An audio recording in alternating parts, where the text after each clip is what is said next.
नमस्कार दोस्तों, आप सभी का स्वागत है हमारे इस YouTube channel commerce classes bye Sumit में। दोस्तों, हमारा जो चैप्टर चल रहा था वो हायर परचेज अकाउंट्स का चैप्टर चल रहा था। तो पिछली वीडियो के अंतर्गत हमने किराया क्रय के लेखे के जो जर्नल थी वो देखी थी कि अधिक मूल्य के माल का विक्रय किस प्रकार करेंगे और उसका लेखांकन कैसे होगा, किराया क्रेता की पुस्तकों में क्या एंट्री होंगी, किराया विक्रेता की पुस्तकों में क्या एंट्री होंगी।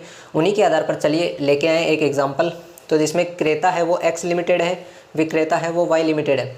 एग्रीमेंट किया था 1 अप्रैल 2011 को और मशीनरी इसने 84,500 रुपये रोकड़ी मूल्य के आधार पर इसने खरीदी थी एक्स लिमिटेड ने, जिसकी किस्तें इसने 30-30 हज़ार रुपये की 3 वार्षिक समान किस्तें बंधवाई थी और तुरंत भुगतान यानी डाउन पेमेंट में इसने 20,000 रुपये का डाउन पेमेंट किया था।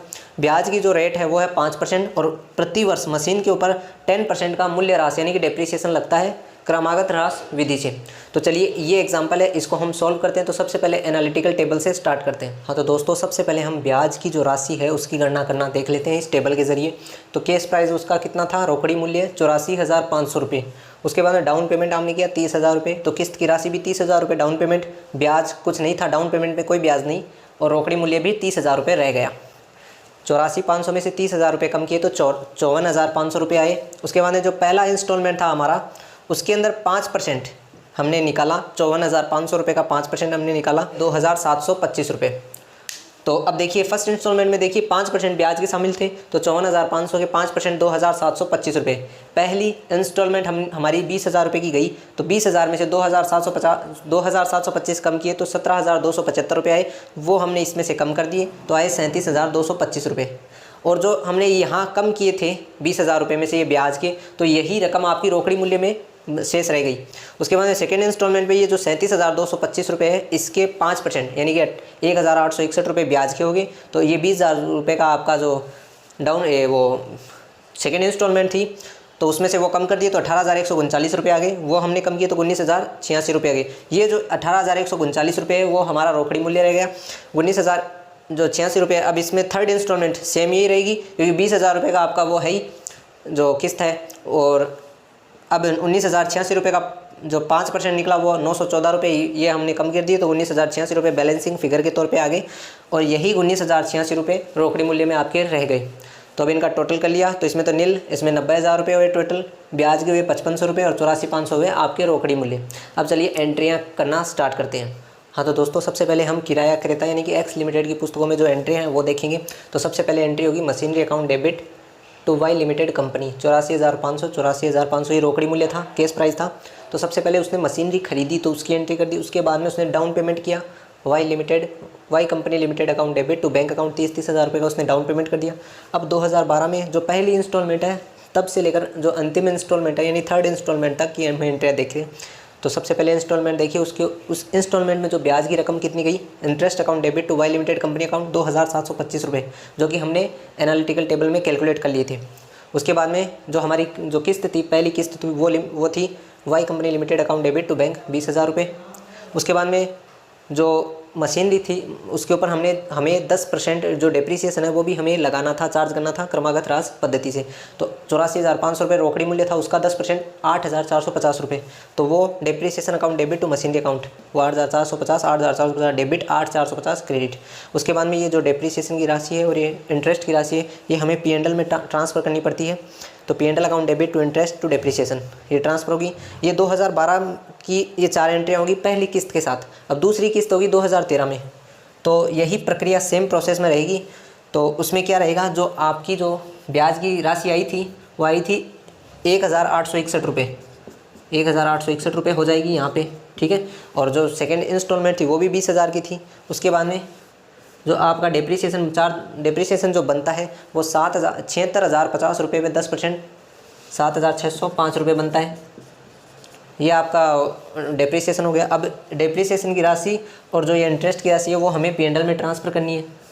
तो P&L में ये ट्रांसफ़र हो जाएगी 1861 तो ब्याज के 7,605 रुपये उसके डेप्रिसिएशन है, तो ये ट्रांसफ़र कर देंगे। इसी प्रकार 2014 में भी ये सेम एंट्री होंगी। इंटरेस्ट अकाउंट डेबिट, इंटरेस्ट आपका कितना बना 914 रुपये, जो कि हमने उस एनालिटिकल टेबल में कैलकुलेट किया था। 20,000 रुपये की आपकी किस्त हो गई और जो डेप्रिसिएशन की राशि है वो आपकी आई 68,445 रुपये का 10% 6,845 रुपये, 6,845 रुपये, 6,845 रुपये। अब ये 6,845 रुपये और ये जो ब्याज की राशि आई ना, ये दोनों हम प्रॉफिट एंड लॉस अकाउंट में ट्रांसफ़र कर देंगे। इस प्रकार से ये किराया क्रेता लिमिटेड की पुस्तकों में ये एंट्रियाँ होंगी, यानी कि 12 एंट्रियाँ तो ये होंगी और 2 एंट्रियाँ ये होंगी, टोटल 14 एंट्रियाँ होंगी। ये जो 4 एंट्रियाँ हैं वो सेम चलेगी, बस अमाउंट है वो बदलते रहेंगे।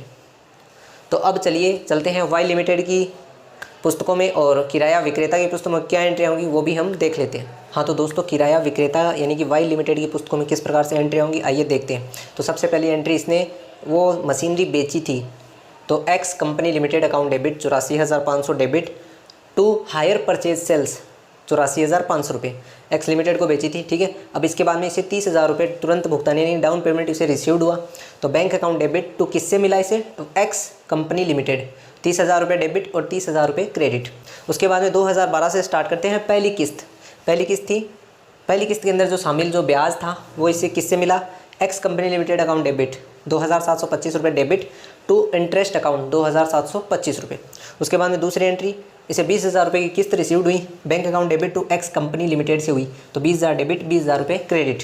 उसके बाद में ये जो इंटरेस्ट है इसको हमें P&L में ट्रांसफ़र करना है, तो हमने इसे P&L में ट्रांसफ़र किया, interest account debit to profit and loss account 2,725। उसके बाद में जो ये हायर परचेज जो सेल्स की जो रकम थी 84,500 रुपये, इसे हमें ट्रेडिंग अकाउंट में ट्रांसफ़र करना है, तो hire purchase sales account debit to trading account 84,500। ये एंट्री यहाँ पर ख़त्म हो जाती है। ये जो ट्रेडिंग अकाउंट में हमने ट्रांसफ़र की ये 2012 की पहली किस्त के साथ ही ख़त्म हो जाती है। उसके बाद में जो ये 3 एंट्रियाँ हैं, ये 3 एंट्रियाँ सेम चलेंगी, यानी कि जब तक किस्त हमारी चलेगी तब तक ये 3 एंट्रियाँ चलेगी। अब 2013 पहली जो किस्त हो गई, सेकंड किस्त है 2013 में, तो उसके साथ जो इंटरेस्ट है, इंटरेस्ट की रकम आई थी वो 1,861 रुपये आई थी। ठीक है, और जो इंस्टॉलमेंट थी वो 20,000 रुपये की थी। अभी 1,861 रुपये हमने प्रॉफिट एंड लॉस अकाउंट में ट्रांसफ़र कर दिए। ठीक है, तो 3 एंट्रियाँ ये 2013 में होंगी। फिर 2014 में चलते हैं, तो उसमें भी ये 3 एंट्रियाँ ही होंगी। 3 एंट्रियों में देखिए, जो थर्ड इंस्टॉलमेंट थी उसके साथ ब्याज कितना आया था, 914 रुपये, तो वो 914 डेबिट और 914 क्रेडिट, और 20,000 रुपये की आपकी इंस्टॉलमेंट थी। अब ये 914 रुपये आपको प्रॉफिट एंड लॉस अकाउंट में ट्रांसफ़र करने हैं। तो इस प्रकार से टोटल ये 12 एंट्रियाँ होंगी। इसी के आधार पर हमारा ये कुल संपत्ति मूल्य अर्जित विधि कंप्लीट होती है। नेक्स्ट वीडियो के अंदर दोस्तों हम संपत्ति अर्जित मूल्य विधि यानी कि ये दूसरी विधि हम देखेंगे। तो आई होप दोस्तों आपको ये एग्जाम्पल समझ में आया होगा। वीडियो को लाइक कर दे, शेयर कर दे और चैनल को सब्सक्राइब करना बिल्कुल मत भूलिएगा। मिलते हैं नेक्स्ट वीडियो में, तब तक के लिए जय हिंद।